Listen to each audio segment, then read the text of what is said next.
This may be the sound of our culinary future.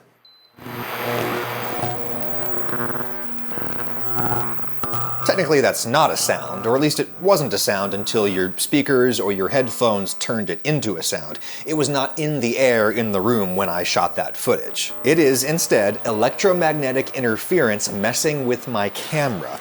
Interference coming from this induction burner, which cooks with magnetism. These are still pretty rare here in the United States, but they're getting more popular, most notably in China, which accounts for about 60% of the global induction market share, according to this industry research report. We're going to learn the science of how induction works, why it only works with certain pots and pans, and why you might prefer it to gas or electric. Or not. I don't know. You do you. Let's start with a little experiment. Here's 2 cups of cold tap water in a saucepan on my electric stovetop. Brits would call it a hob. Any stovetop, not just an electric one. They call it a hob. Anyway, the burner has an inner ring and an outer ring. I'm turning them both on, so this is the maximum BTUs that I can get out of this thing. My thermometer is on Celsius, and as you can see, this took about 4.5 minutes to reach a full boil, 100 degrees. Now, same experiment on this little induction hot plate that I've got. On full power, it takes about 3.5 minutes to reach a full boil. It got there a minute faster, despite the fact that this is an underpowered little mobile hob that I've got here compared to my state-of-the-art electric stove, which is an absolute beast and will instantaneously burn a steak if I've heated my pan on high for more than a couple of minutes. How is it possible that the puny induction burner heats faster than the beefy electric burner? Let's go ask Dr. Shannon Yee, an expert on energy and heat transfer at Georgia Tech. When you add more interfaces or more material in between, you still have to push that heat through, and so you're getting different temperature drops along the way. With induction heating, you're heating the pan directly. Now, what are the thermal interfaces on the electric stove? Well, there's the resistance coil, that's the metal coil under the glass. Electricity heats that up. Then the heat passes through the ceramic top, that's another interface, and only then does it reach the pan. You're passing electrons around, and that's creating inelastic scattering and generating heat. In the case of an induction heater, you're using a magnetic field, causing electrons to move around and create eddy currents. Those eddy currents are causing scattering and heating up that way. And so you're directly heating the pan rather than heating a coil and then relying on heat transfer to the pan.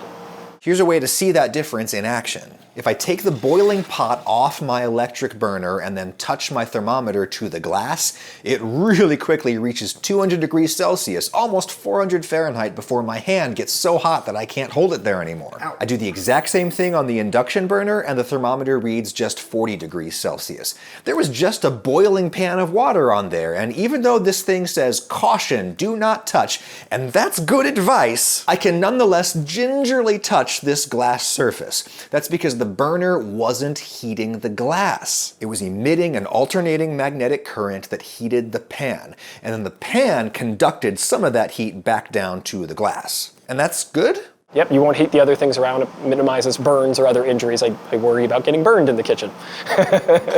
I'm sure that my lawyer and the manufacturer of this induction burner would like me to emphasize once again that you really shouldn't just slap your hand right down onto the thing after it's just been heating a screaming hot pan.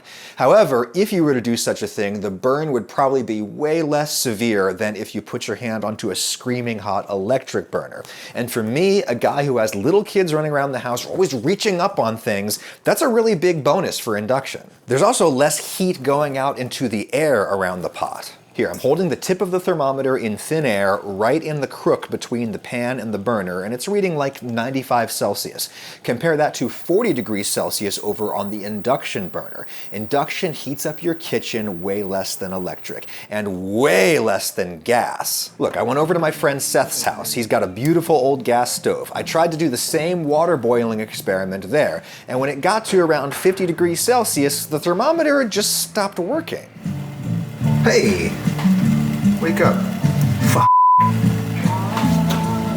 Whoa, oh my God. Did you melt it? I melted it. Yep. That's how much heat escapes out the side of a gas burner. It's a lot of heat, which I think probably has particular significance in the professional kitchen. One of my favorite celebrity chefs is a big fan of induction, despite being an adorably analog man in a digital world.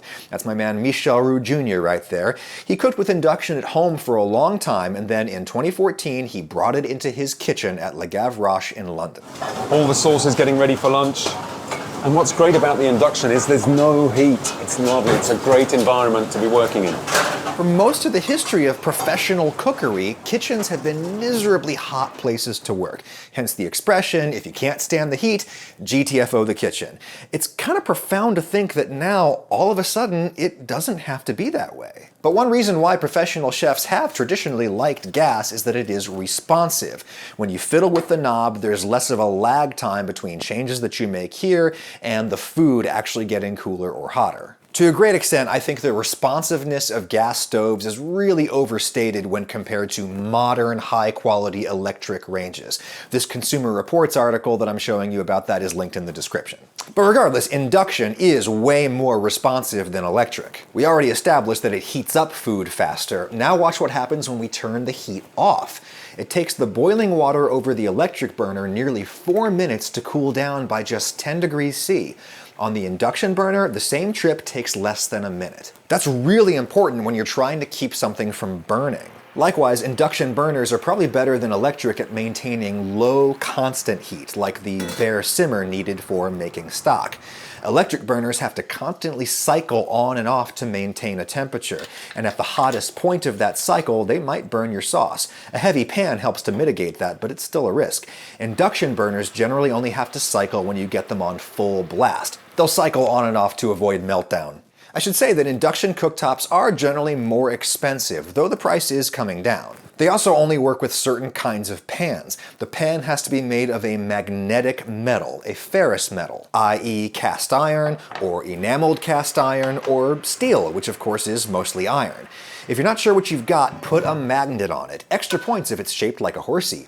If the magnet sticks, it's gonna work. If it doesn't, it's not gonna work. I mean, it's not gonna hurt anything, the pan just isn't gonna get hot. I can't, for example, use my old aluminum stock pot on induction. Big stock pots like this are often made out of aluminum because aluminum is light, it's cheap, copper pans won't work. Pans that are clad, where you've got some copper or some aluminum sandwiched between some steel, those will generally work. The magnet trick will tell. Another drawback is that induction burners aren't very good for cooking with woks. Forgive me, this is the closest thing that I have to a wok. The heat doesn't really kind of wrap up around these sloping edges the way it does with a gas flame, for sure. With induction, the burner has to be actually touching the bottom of the pan, or at least be very, very close to it. That's the same reason, by the way, why it's probably perfectly safe to cook with induction while wearing a ring. People asked me about this when I did my video about cooking in rings. I couldn't really test this directly because my wedding ring is made out of gold, which is not particularly magnetic. But I suppose if you had a steel ring or maybe a nickel ring, yeah, there's sort of a risk that the induction burner could heat up the ring around your finger and burn you, but I just don't think that's very realistic. Here's how we can test that. Here's my paring knife. It's made of steel, it's ferrous. I'll grip it tightly and then hold it right next to the induction burner on full blast, and I feel absolutely nothing heating up. So yeah, the sloped sides of the wok are not going to get very much heat on an induction burner. Nor will any of the wok if you are pulling it up off the burner to toss the food, as traditional stir-fry technique demands. Which leads us back to the interesting case of China. They love their woks in China, and yet oddly they also love their induction cooktops. One study by the research firm iResearch found that 82% of Chinese survey respondents say they own one of these, a standalone dedicated induction burner, which is great at many things, but not at working a wok. This report by Allied Market Research links the popularity of induction with increased health awareness. People want to cook with less oil, which might mean less stir-frying in woks. A Chinese viewer of mine told me via Twitter that one of these is very handy in cramped Chinese apartments. I imagine it's also safer there, less likely to start a fire. Then there's the issue of energy efficiency. Induction probably is a little more efficient than electric, though the true degree of that difference is a matter of some debate. There's some links about that in the description. Induction certainly is more energy efficient than gas if you look within the closed system that is your kitchen. But you gotta think about where the energy comes from. How close do you live to your power plant? What kind of power plant is it? What kind of transmission lines connect you to your power plant? Do you live in a hot climate or a cold climate? All of these things can affect energy efficiency in the broader sense. And the energy cost? Man, I couldn't tell you anything about that. The price of electricity and gas depends so much on where you live. Have no idea what is the better buy for you in the long term. I can tell you which burner is the noisiest though, which is where I will leave you, right back where we started. No, you're not actually going to hear this sound while you're cooking with induction. That is the electromagnetic interference acting upon the incredibly cheap audio circuitry that is inside my camera. If I switch over to some high quality audio gear that's actually designed to be shielded from interference, you can hear what this thing actually sounds like in the room. Yep, that's kind of noisy. There's a fan that cools it down, there's all these weird clicking and creaking sounds, especially at maximum power. It's kind of noisy, and that is why induction may be a great option for you, but for me, a guy who makes cooking videos with sound, nah, not yet.